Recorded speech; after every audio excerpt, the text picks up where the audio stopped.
하나님의 말씀 갈라디아서 5장 말씀입니다. 5장 22절에서 23절 두 구절의 말씀입니다.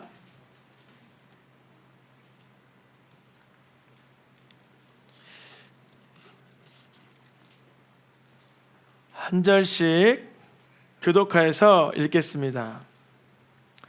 오직 성령의 열매는 사랑과 희락과 화평과 오래 참음과 자비와 양선과 충성과 온유와 절제니 이 같은 것을 금지할 법이 없느니라. 아멘. 이 같은 것을 금지할 법이 없느니라. 성령의 열매는 율법과 부딪히지 않는다라는 의미입니다. 9월 한 달, 새로운 한 달이 되었습니다. 9월 한 달 우리에게 주시는 말씀의 전체 주제를 읽어보겠습니다. 시작. 성령의 열매를 맺으라. 우리가 지난주까지만 해도 무덥고 밤에는 더위가 여전해서 열을 식혀야 되고 그런 계절이었는데 한 주가 지나니까 선선한 바람, 좀 차갑기까지 하고 태풍이 온다 해서 그런지 차갑기까지 하고요.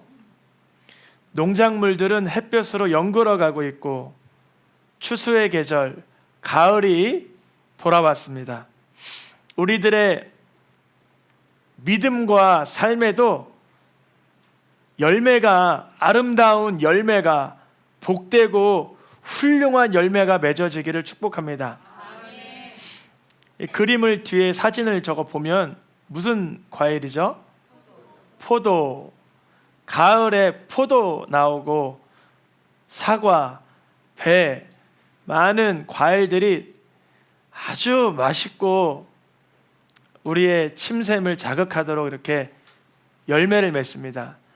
하나님은 우리를 향하여서 언제 우리가 과일을 보며 참 흡족해 하는 것처럼 우리를 향하여서 흡족해 하시냐면 우리들이 육신의 열매를 맺을 때는 속상해 하시지만 방금 읽었던 갈라디아서 5장 말씀에 성령의 열매, 사랑, 희락, 절제까지 맺을 때 하나님께서는 흡족히 여기십니다. 마치 농부가 여름 내내 봄부터 수고하여 거름을 주고 땅을 다시 이렇게 다지고 가지치고 열매를 수확할 때 만족스럽다, 보람된다 하시는 것처럼 우리가 성령의 열매를 맺을 때 하나님께서는 기뻐하십니다. 성령의 열매를 맺으라. 밑에 말씀이 하나 빌립보서 1장 11절 말씀이 적어 있죠. 같이 읽어보겠습니다. 예수 그리스도로 말미암아 의의 열매가 가득하여 하나님의 영광과 찬송이 되기를 원하노라.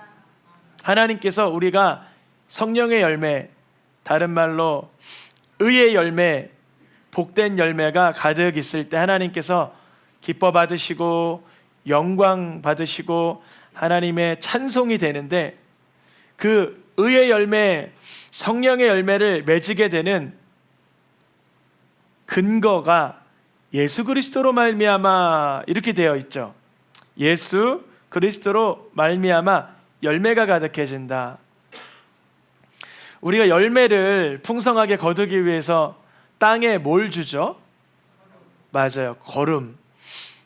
거름이 들어가는 순간 적극적으로는 이제 농작물을 수확하려면 비료라는 것도 주죠.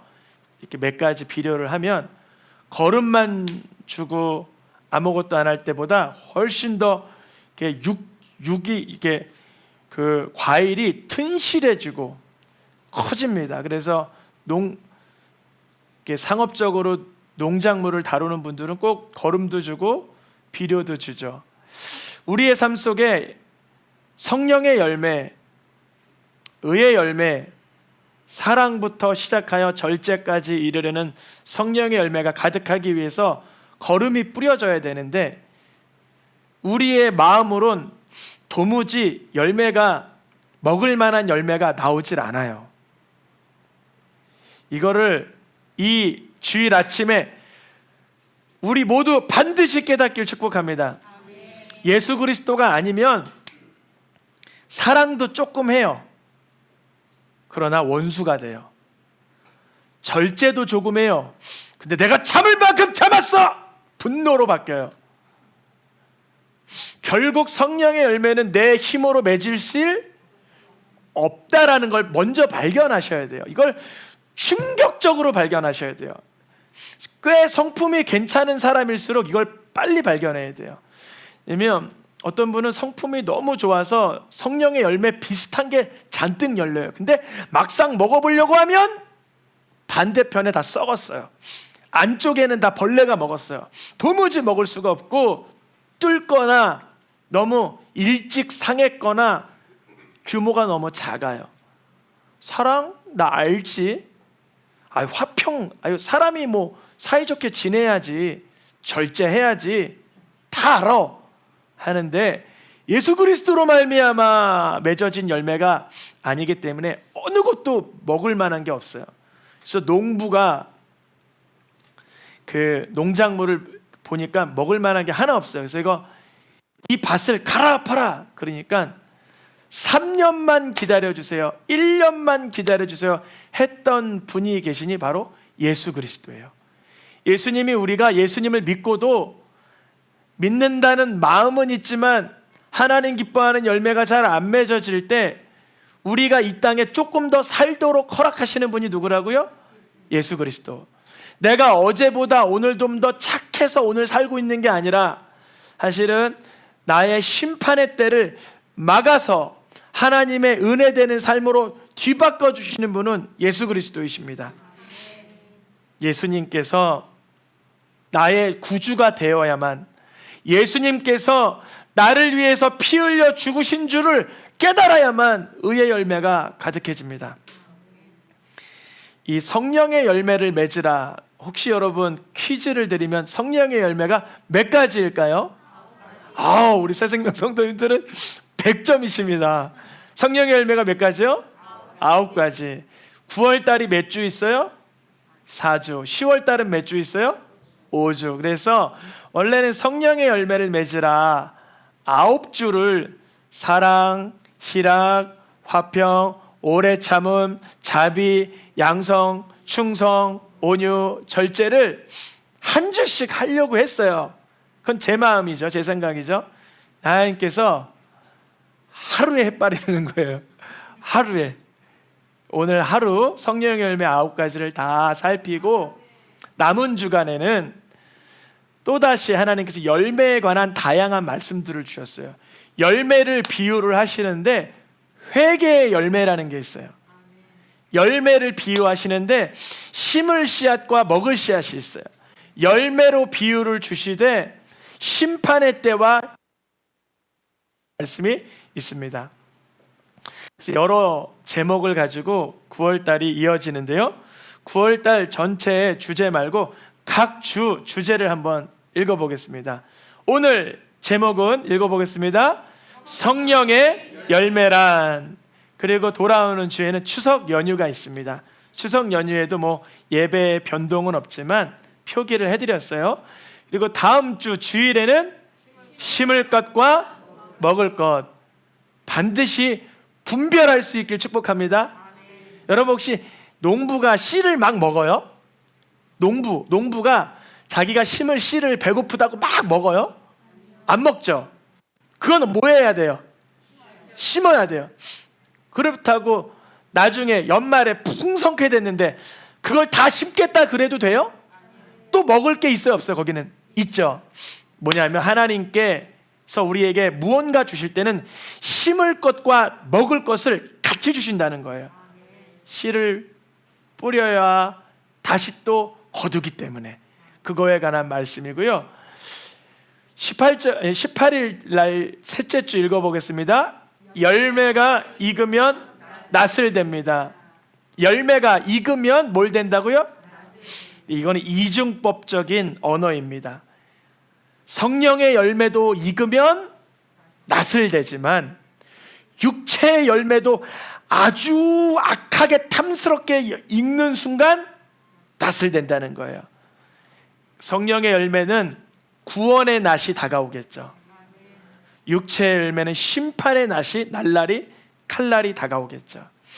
그러니 우리의 삶 속에 무슨 열매를 맺으라? 회개에 합당한 열매를 맺으라로 한 달 동안 이렇게 이어집니다. 열매에 관한 말씀인데요, 9월 한 달 동안 우리에게 성령의 열매가 맺어질 수 있도록 하나님께서 말씀의 기름 부음과 듣는 자들에게 영안을 열어주시기를 축복합니다. 첫 주 오늘 첫 번째 말씀의 제목을 읽어보겠습니다.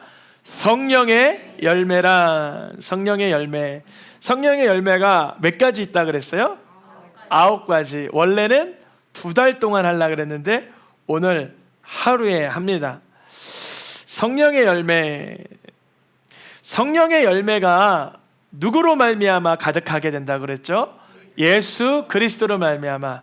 나는 어렸을 때부터 윤리교육을 잘 받았어. 나는 사람들이 그러긴데 성품이 좋대. 나는 참 착한 것 같아. 난 인격적이야.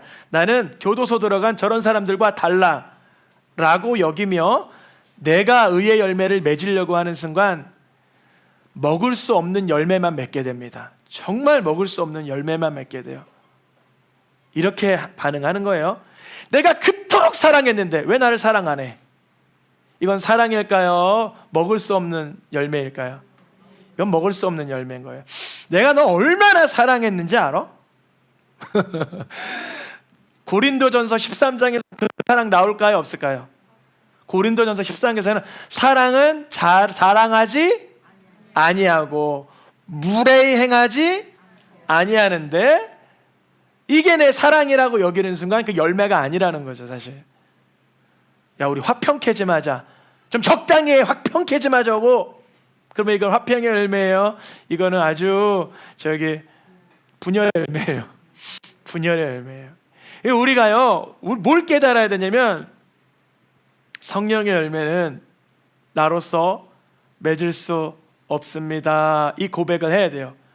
예수를 떠나서는, 포도나무 가지가 포도나무를 떠나서는 열매를 맺을 수 없음 같이 너희가 예수님을 주로 고백하는 믿음을 잠시라도 딴청 피거나 그 속에 머물지 않는 순간에는 사랑한다고 하나, 화평한다고 하나, 절제한다고 하나 먹지 못할 열매라는 거죠. 그래서요, 오직 그리스도 예수 그리스도 안에 있을 때만 열매가 가득해지는 것처럼 우리의 삶 속에는 우리 자신은 예수님을 바라보고 있는 믿음 가운데 있어야 되는데, 우리의 자신은 죄가 다스리는 이 육신은 어디에 못 박혀야 되냐면 갈라디아서 5장 24절 말씀, 노란 글씨 읽어보겠습니다. 그리스도 예수의 사람들은 십자가에 못 박았느니라. 예수님만 못 박힌 줄 알았는데 누가 못 박혔다는 거예요? 우리들이 못 박혔다는 거예요. 이거를 생각해 보셔야 돼요. 저도 이 말씀을 대할 때 얼마나 많이 생각해 봤냐면, 아니 나는 도무지 십자가에 못 박힌 적이 없는데, 나는 내 손에다가 가시 하나만 박혀도 너무 아파서 쩔쩔 매는데 내가 언제 십자가에 못 박혔나 그랬어요. 그런데요, 예수님이 십자가에 죽으실 때 내 죄성, 내 정욕, 내 탐심을 인하여 예수님이 죽으신 것을 아는 사람들, 발견한 사람들은 예수님의 십자가에 못 박힘을 보는 순간 예수님과 함께 내 정욕과 탐심이 거기 못 박아 있는 것을 발견하게 돼요. 그 아이들 믿음을 성장시키기 위한 만화 영화인데요, 이렇게 동생이 살인 범죄를 저지르고 도망가다가 자기 형네 집에 들어갔어요. 피 흘리는 그 피 묻은 옷을 입고요. 근데 그 형이 동생이 자고 있을 때 그 옷을 빨아준다 하면서 바깥에 들이닥친 경찰관들 앞에 그 옷을 입고 나서는 거예요. 동생은 고온히 자고 있어요. 그러니까 당연히 그 경찰관은 이 형을 뭐로 여겨요? 범죄자로 여겨요. 그래서 교도소에 데리고 가서 이제 심판해 보니까 죽여야 마땅할 자인 거예요. 근데 형이 그 아무 말도 안 한 거예요. 그리고 나중에 내가 그 이 형벌을 받고 나에 이 편지를 꼭 여기다가 붙여달라고만 부탁해요. 그래서 그런 줄 알고 이제 사형이 진행됐고 그 편지가 그 집에 도착합니다. 그 집에 도착하니까 얘기가 뭐냐면 형이 동생의 죄를 위해서 대신 죽은 거예요. 그러면 여전히 죄인이고 여전히 죄인으로 살고 있는 그 동생에게 그 형벌을 물을 수 있어요? 그 교도관들은 물을 수가 없어요. 물을 수가 없어요. 왜냐하면 그 죄의 몫을 누가 담당했으니까? 형이. 그러면 그 동생은 그 형의 죽음을 보면서 아이고 고소하다, 내 형 잘 죽었네 그럴까요? 아니죠. 이제 그 편지를 받아들고 형과 같은 삶을 살려고 하는 거예요. 이게 아이들에게 신앙을 길러주기 위해서 만든 영화더라고요. 즉 예수님이 날 위해 죽었다라고 아는 사람들은 내 정욕, 내 탐심, 내 죄성대로 이제 못 살아요. 왜냐하면 예수님이 누구의 죄성 때문에 죽으셨으니까? 내 죄성. 예수님이 누구의 정욕과 탐심 때문에 죽으셨으니까? 내 정욕, 내 탐심 때문에. 예수님은 그런 적 없지만 죽으신 거예요. 그렇기 때문에 성령의 열매를 맺으려고 하다가 연그러지지 못하고 이게 썩고 문드러지고 사랑이라고 해봐야 사랑이 아닌 것을, 화평이라고 해봐야 화평이 아닌 것을, 절제라고 해봐야 절제가 아닌 것을 맺었던 내가 그게 다 죄라는 걸 깨닫게 되는 거예요. 사실 사랑이 아니라 나의 아집이었고, 화평이 아니라 나의 무분별이었고, 절제가 아니라 나의 그냥 꾹꾹 눌려뒀던 분노였다라는 걸 나중에 발견하게 되죠. 성령의 열매는 그리스도 예수 안에서만 오로지 맺어지고, 그 이유는 그리스도 예수의 사람들만이 정욕과 탐심이 십자가에 못 박히기 때문에 그래요. 저도 마찬가지예요. 저도요, 살아가다 보면 분노가 막 올라와요. 그럼 제가 그거를 제 성품으로 누르려고 하면 한계가 있어요. 아니 여러분, 용수철을 누르면 누를수록 나중에 튀어나오는 힘이 어떻게 돼요? 더 어마어마해요. 이 용수철을요, 조금 누르면 조금 튀는데 막 정말 이렇게 두꺼운 용수철이 있어요. 누르잖아요. 아이들 그 시소 있어요. 시소 보니까 용수철을 넣어놨는데 스프링이 두께가 이래요. 스프링 두께가. 그걸 해서 꾹 눌렀다가 탕 하면 사람을 번쩍 들어 올릴 정도의 힘이 눌러져요. 우리가 절제라고 해서 예수 그리스도를 바라보지 않고 내 분노를 누르잖아요. 그러면 차라리 안 누르니만 못해요. 나중에 이게 살인이 돼버리고 이게 완전히 끔찍한 전쟁이 나버려요. 어떻게 하면 우리의 정욕과 탐심과 육체의 성질이 성령의 열매를 맺어가는데 방해가 안 될까요? 십자가에 못 박혔음을 인지하고 바라보고 고백해내야 돼. 토해내야 되는 거예요. 9가지 열매 오늘 한 번에 한다 그랬습니다. 2페이지를 보면 다 마치게 돼 있어요. 먼저 첫 번째, 사랑. 사랑은 하나님은 사랑이시라. 우리가 하는 그 사랑의 분량이 점점 하나님을 알아가는 거예요. 하나님은 우리를 사랑하시되, 우리를 사랑하신 하나님의 사랑이 어떻게 나타났냐면 하나님의 아들을 주시기까지 할 정도로 사랑이 나타났습니다. 여러분, 내가 사랑한다면 내가 가장 소중히 여기는 것을 내어주기까지, 그러한 사랑을 하는 것을 성경에선 사랑이라 합니다. 희락은 어떠한 희락을 말할까? 영어로 보면 그냥 joy라고, 즐거움이라고 되어 있는데, 세상에도 술 먹고 도박하고 막 오락하고 무분별하게 살아도 거기에 joy라고 표명하잖아요. 네, 성경에서 말하는 희락은 어디에서 누리는 희락이에요? 성령 충만, 거룩한 영으로 충만해질수록 누리게 되는 기쁨. 화평케 하는 것은 에베소서 말씀해 보니까 누가 우리의 화평이래요? 예수님이.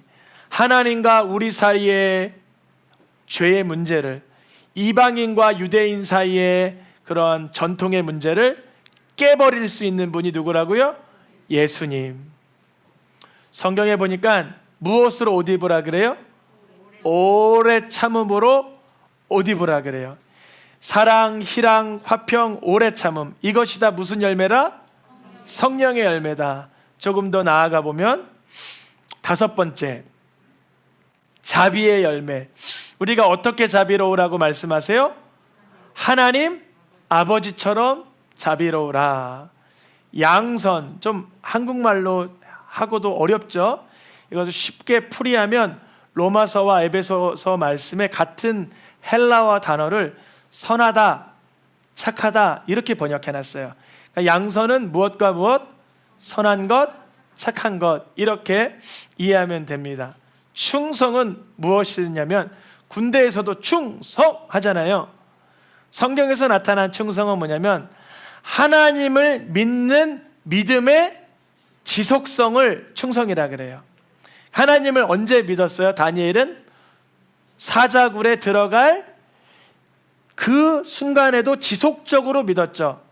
다니엘의 세 친구는 불 속에 들어가는 그 역경 가운데도 지속적으로 하나님을 믿었죠. 충성은 뭐냐면 하나님을 믿는 믿음의 지속성을 말해요. 우리는 순간순간 하나님을 향한 믿음이 옅어질 그런 위기가 있어요. 옅어질 위기. 그러면 그때는 여러분 이렇게 고백하세요.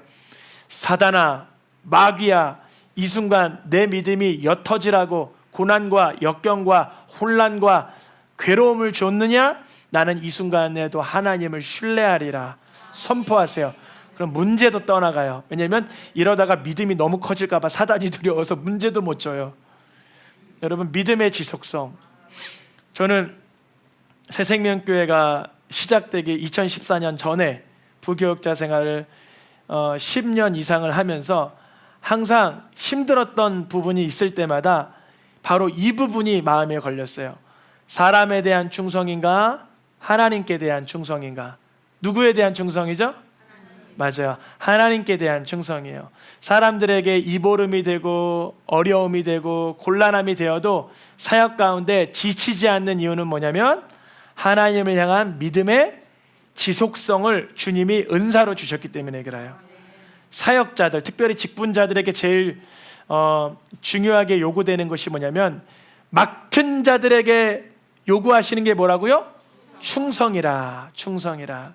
믿음이 지속적으로 이어지는 거예요. 사람에 대한 믿음? 아니요. 하나님이요.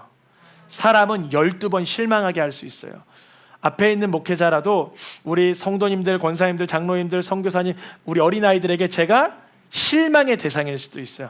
목사님이 아이스크림 사주기로 했는데 왜 아이스크림 안 사주신대? 하면서 아이들이 실망할 수 있고, 어른이나 아이나 사람에게나 언제나 우리가 충성의 대상을 삼을 때는 실족하기 좋습니다. 그러나 하나님께 믿음의 근거를 두는 순간 어떠한 역경에도 믿음이 지속되게 하시는 줄 믿습니다.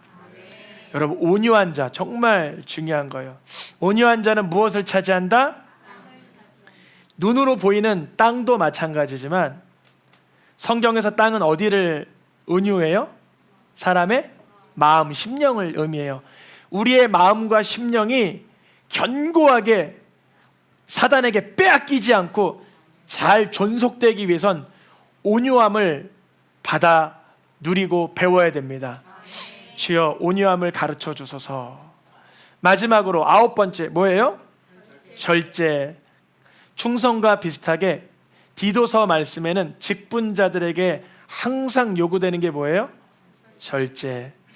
아무래도 앞선 자들은 따라오는 자들보다 유능하거나 탁월할 수 있어요. 그러다 보면 믿음의 덕에 지식을 더하는데 지식의 다음엔 뭐예요? 절제예요. 믿음이 강한 자가 직분자가 되고 지식이 많다 논하지만 사실은 그 뒤에 따라오는 것이 절제입니다. 절제하지 아니하면 따라오던 자들이 뒤를 돌아보면 다 흩어지고 없어요. 절제할 수 있어야 됩니다. 충성할 수 있어야 됩니다. 이 성령의 9가지 열매 쉽게 한번 외워볼까요? 사희화오 자양 충원절. 시작. 사희화오 자양 충원절. 이렇게 외우면 뒷부분은 이렇게 한번 멈칫 생각해 보면 따라오죠. 저도 그렇게 외워요. 사 사랑, 희 희락, 자 화평, 오 오래 참음, 자 자비, 양 양선, 충성, 온 온유, 절제 이렇게 외워요. 일단은 암기에 두고 나서는 그 뒤에 지금 따라오는 그 의미를 한번 생각할 수 있도록 사모하여 주시고 그 뒤에 따라오는 말씀의 부분들을 읽어가면서 세상에서 말하는 충성과 세상에서 말하는 절제와 성경에서 언급하는 이 절제, 이 성령의 열매가 조금은 유의미하게 다르다는 것을 깨달을 수 있습니다. 근데 이제 조금 더 본론으로 들어가면 이제 성령의 열매란 이렇게 해서 우리가 봤어요. 9개를. 우리가 성령의 열매나 반대는 무슨 열매? 육체의 열매. 육체의 열매는 어떤 거라도 맺고 살아요. 매일매일. 어떤 사람은 하루에도 성령의 열매를 5개나 맺으면 어떤 사람은 반대로 육신의 열매를 5개 열매 맺는 사람도 있을 수 있어요. 그런데 여러분 이사야 3장 10절 말씀에 이렇게 되어 있어요. 이사야 3장 10절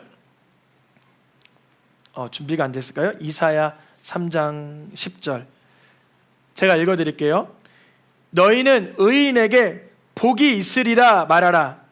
그들은 그들의 행위의 열매를 먹을 것이오. 그러면 이것이 성령의 열매를 맺는 사람은 무슨 열매를 먹어요?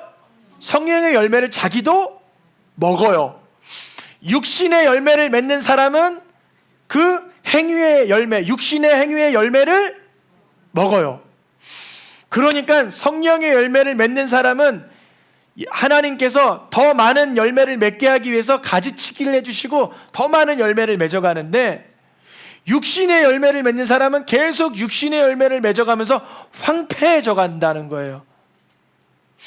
이 2가지 갈래길에서 어떻게 하면 좋을까요?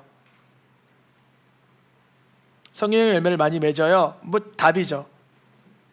어떻게 해야 되냐면요, 예수님이 나의 구주이심을 반드시 바라봐야 되는 거예요. 여러분 성령의 열매를 맺던 사람이 육신의 열매를 맺을 때 있을까 없을까요? 있어요. 육신의 열매를 맺을 때 있어요. 육신의 열매는 어떤 열매들인가? 갈라디아서 5장 19절 21절까지 말씀 보니까 이 분홍색 글씨들이 다 무슨 열매예요? 육체의 열매. 음행을 할 수가 있죠. 더러운 행동을 할 수가 있죠.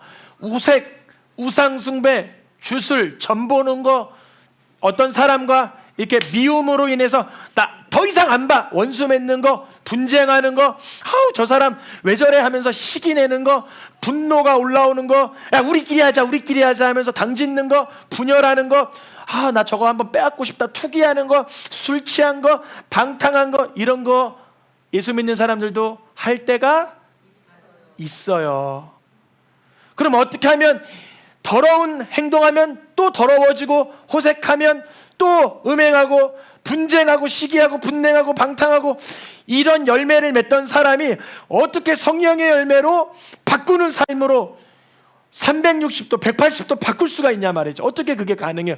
난 어제도 술 먹었는데, 어제도 음란했는데, 어제도 투기했는데, 어제도 더럽게 살았는데 오늘 갑자기 한번 착하게 살아버리라. 의미가 있겠어? 그냥 살아야지.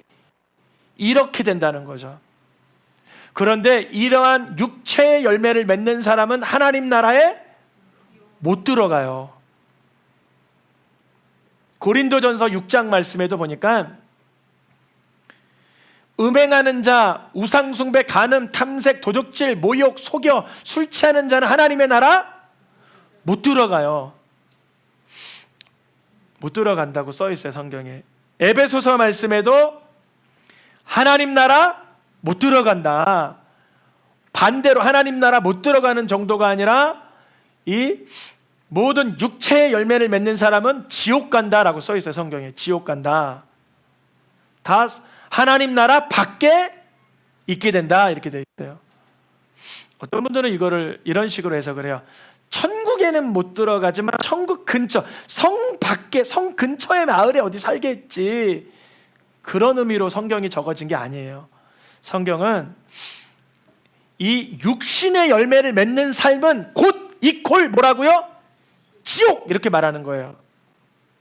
성경이 말하는 규준은 세상법과 조금 달라. 세상은 차등을 두잖아요. 차등, 유예하잖아요. 집행유예, 차등, 정상 참작 뭐 이런 게 있잖아요. 합의 이런 게 있잖아요. 근데 하나님의 나라는 육신의 열매, 육체의 열매에 대해서는 합의가 없어요. 타협점이 없어요. 하나님 나라 못 들어간다, 지옥 간다, 이렇게 써 있는 거예요.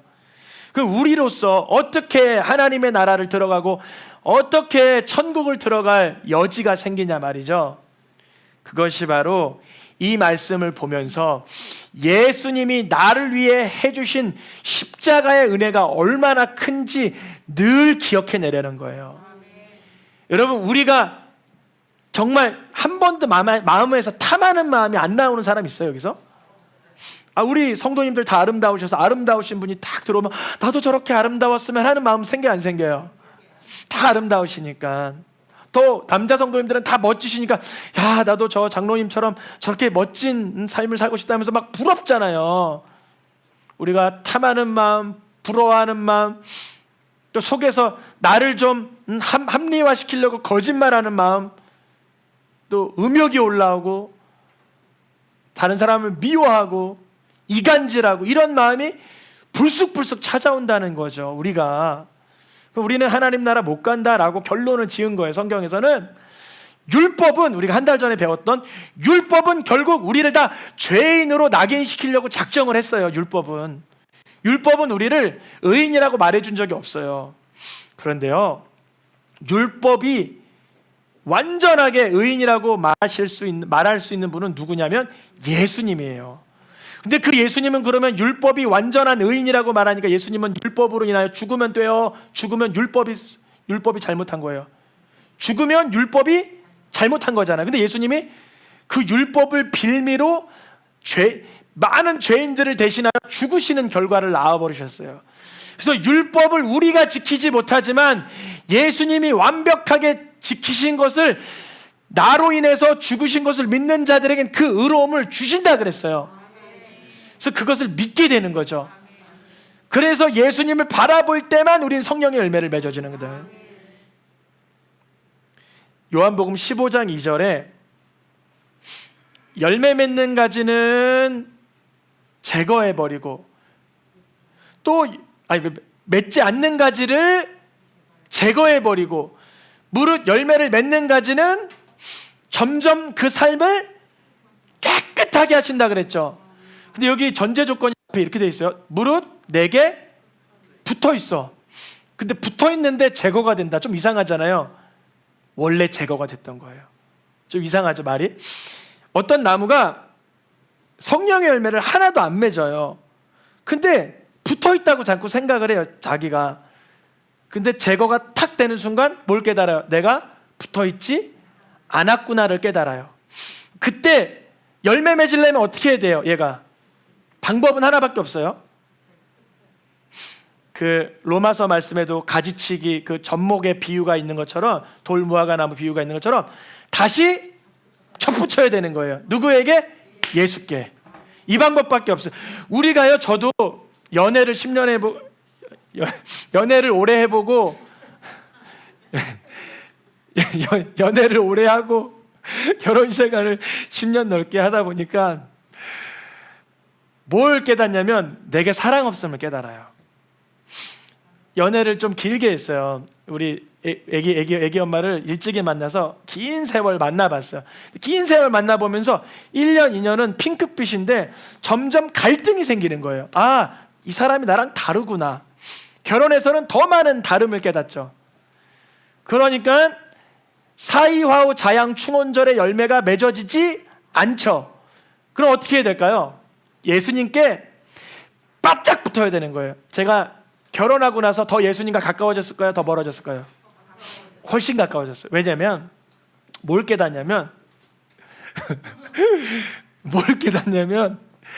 내게 사랑 없음을 깨달았어요. 발견했어요. 내게는 육신의 성정으로는 어렸을 때부터 아 착하다 이러고 자랐지만 보니까 내게는 성령의 열매를 맺을 만한 자양분이 내게서는 발생을 안 한다는 걸 경험했어요. 그래서 예수님이 내 신랑이라는 걸 반드시 깨닫게 됐어요. 남편이 없잖아요. 좀 말이 이상하죠? 아내는 남편이 있어요, 없어요? 있죠. 육의 남편, 영의 남편, 예수님 있죠. 근데 전 남자로 태어나서 예수님이 내 남편이라는 게 인정이 안 됐어요. 좀 이상하잖아요. 근데 이제 결혼하고 나서 이제 좀 살아가다 보니까 내가 외로울 때가 있어요. 나도 힘겨울 때 있고 나도 무서울 때가 있는 거예요. 근데 우리 집에 번개치고 무서우면 다 누구한테 모일까요? 저한테 모이겠죠. 근데 저도 그 순간 사실 좀 무서워요. 그러면 나는 누구에게 가요? 예수님, 내게만큼은 지금 담대함을 주세요. 이 위기의 순간을 잘 넘어갈 용기를 주세요. 예수님이 내 남편이라는 걸 발견하는 거예요. 여러분, 만약에 성령의 열매가 내게 맺지 아니하여진다라고 자꾸 그렇게 발견되면 예수님께 내가 안 붙어 있다라고 하시는 건가 해서 포기하라는 게 아니라 예수님께 바짝 붙어 있으라는 거예요. 예수님을 시를 토하라는 거예요. 시인하라는 것입니다. 주님이 뭐라 그러시냐면 요한복음 15장 4절 5절 말씀에 노란 글씨만 읽어보세요. 스스로 열매를 맺을 수 없다. 5절에는 나를 떠나서는 너희가 아무것도 맺힐 수 없다. 그게 바로 성령의 열매를 맺을 수 없다는 건데요. 우리는 자꾸 예수님 떠나도 나 적당한 사랑하잖아, 나 그래도 절제하잖아, 나 그래도 화평케 하잖아, 스스로를 자꾸 이렇게 합리화시키고 고결하다라고 착각하고 싶은데 하나님 보시기엔 그게 성령의 열매가 아니라는 거예요. 그래서 성령의 열매를 맺으려면 반드시 예수님께 바짝 붙어야 돼요. 우리가 전에 어떤 열매를 맺었나고 성경에 써 있냐면 로마서 6장 21절에 로마서 7장 5절에 야고보서 1장 15절에 혹시 준비되어 있을까요? 이 말씀이? 로마서 6장 21절 혹시 보이세요? 로마서 6장 22절 여기요. 요 전 구절 혹시 준비되어 있을까요? 6장 21절 7장 5절 혹시 준비가 안 됐으면 제가 읽어드릴게요. 너희가 그때 무슨 열매를 맺었느냐? 그 일을 부끄러워하나니 우리로 사망을 위하여 열매를 맺게 하였고 욕심이 잉태한즉 죄를 낳고, 바로 이 부분이죠. 아까 시편에서 읽었던 게 욕심이 생겨서 욕심이라는 열매가 맺어져서 죄라는 열매가 맺어져서 사망이라는 열매가 계속 사이클을 타는 거예요. 이 사이클을 바꿀 수 있는 분은 예수님밖에 없는 거예요. 이거를 우리가 반드시 선언해야 돼요. 선포해야 돼요. 인정해야 돼요. 우리가 내 육대로, 내 생각, 내 고집, 내 느낌, 내 삶의 패턴대로 살면 또 욕심이 올라오고 죄가 올라오고 사망이 났고 사망이 열매 맺어지고 그 가정에 사망과 욕심과 탐욕과 탐심과 아까 전에 읽었던 분홍색 글씨들이 그 집에 주렁주렁 열매를 맺어지게 되는 거예요. 주렁주렁. 뭘 배웠냐, 뭘 얻었냐, 뭘 쌓았냐랑 관계없이 그 집이 엘리트 집안이냐, 그 집이 뭐 갑부냐, 그 집이 뭐 건강이 좋으냐랑 상관없이 계속 육신의 열매가 맺어지는 거예요. 이걸 누군가 끊고 성령의 열매로 뒤바꾸기 위해서는 누구 한 사람이 예수님을 그리스도로 믿어야 되는 거예요. 그 순간에, 그 찰나에, 그 위경에, 그 사망의 한복판에서 누군가 예수님을 바라봐야 되는 거예요. 그래야만 성령의 열매로 그 집안이 되바꿔지는 역사가 나타나요. 저번에도 고백했듯이 한 공장이라도, 한 군대 훈련소라도 주님은 그렇게 바뀌실 수 있어요. 누군가 예수님을 그리스도로 바라보는 순간 성령의 열매를 맺게 하십니다. 그래서 로마서 6장 22절, 7장 4절에는 바로 지금 우리가 말했던 이 말씀이 써 있죠. 읽어보겠습니다. 하나님께 종이 되어 거룩함에 이르는 열매를 맺었으니 죽은 자 가운데서 살아나신 이에게 가야만 하나님을 위하여 우리가 뭘 맺어요? 열매를 맺어요. 누구에게 가야만? 곧 죽은 자 가운데서 나를 위해서 죽으시고 나를 위해서 다시 살아나신 이의 예수님에게만 가야만 열매를 맺게 하십니다. 성령의 열매란 그런 것이에요. 9가지 열매를 외우는 것도 중요하지만 그 열매를 내가 맺을 수 없는 자다. 그 열매를 맺을 수 있는 분은 예수님이다. 예수님을 내 구주로 받아들여야 되겠다. 찬양하며 기도하겠습니다.